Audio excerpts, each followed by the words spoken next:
Sue Unerman. I'm Chief Strategy Officer of Mediacom, which up until this summer was the largest media agency in the UK, but we are now calling ourselves the first, perhaps the only, content and connections agency. And the reason for that has a little bit to do with what Citizen Bay was talking about, Paul was talking about earlier on, which is I think we are in a period of great change. We do need to reorganise ourselves in a different way, and you have to signal that change to everybody within the organisation, in my view. So no longer a media agency, but a content and connections agency. And what do I mean by that?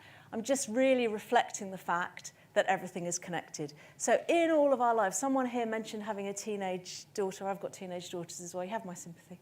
But someone mentioned, clearly, when I started in the business, probably before some of you were born, because it was in the 80s, people sitting in advertising agencies, media agencies, knew more than the consumer and the customer. We were the experts who understood what was going on.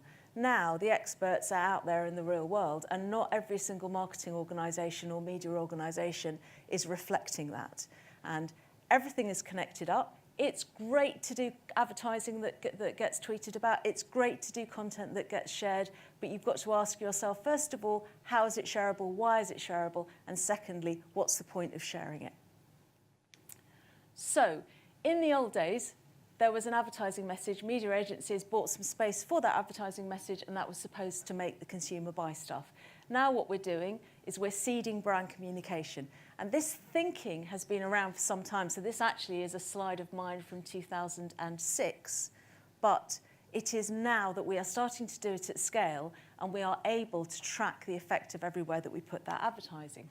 So we move from silos of media planning, if this is a typical media plan with lots of media down the side, lots of little blocks, to a media plan that instead looks like this. So actually that was a media plan for the Home Office. This is what we actually did for the Home Office this year, which was, again, those of you that have got teenage daughters, I don't know if you're aware, 75% of teenage young women experience some sort of emotional, physical abuse during that period, which is absolutely appalling.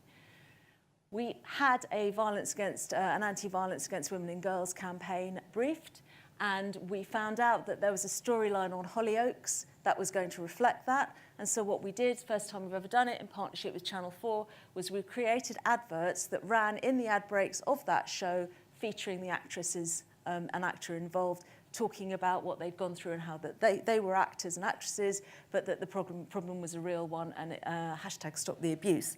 And it had a significant difference. So yes, thousands of people visiting the sites, thousands of people tweeting about it, but also people saying things like, if I'd seen these ads sooner, then I would have asked for help, then I would have reported him, and I would have accepted that what was happening to me wasn't my fault.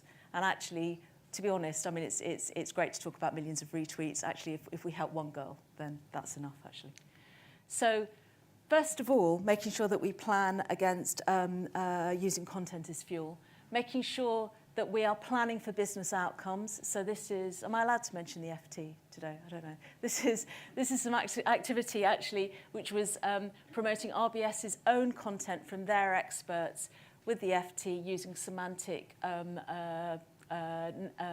referencing, which meant that the relevant content came up depending on what people were looking at and what people were reading, which made it the most highly interacted with campaign in the finance sector.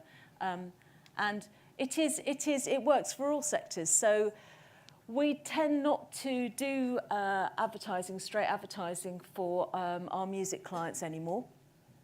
But what we couldn't do with anyone know who this is?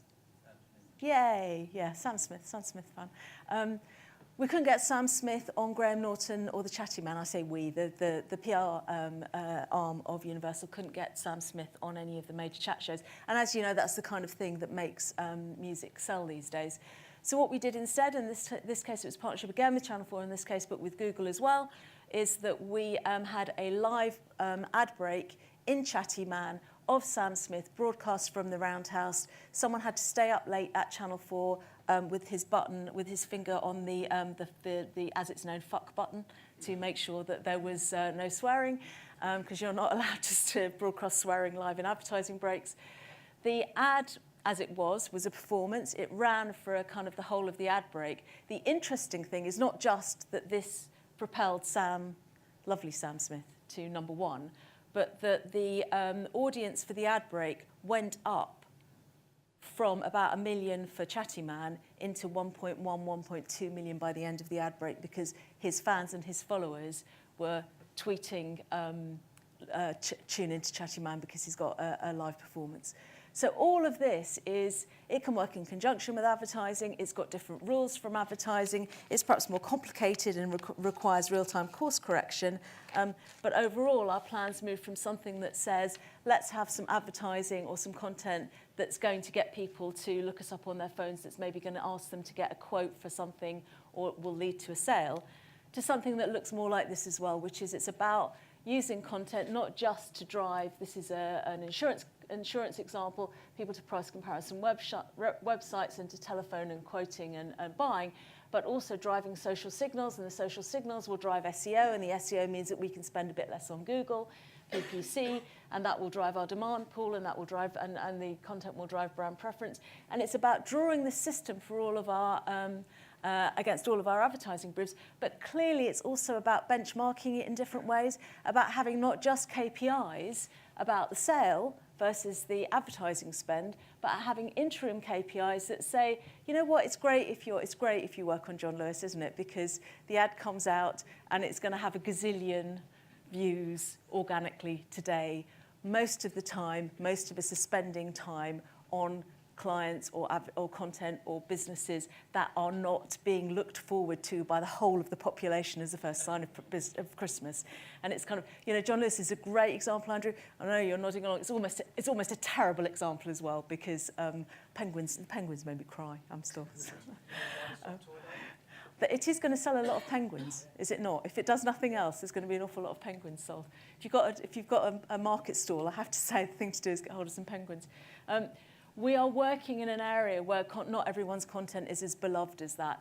And the interesting thing, I think, for media agencies and communications agencies is to start to understand the new disciplines and the new ways of working, which is back to why we're calling ourselves a content and connections agency, because it's about change that really means that you can drive sales, not just get lots of likes. That's it. Thank you very much.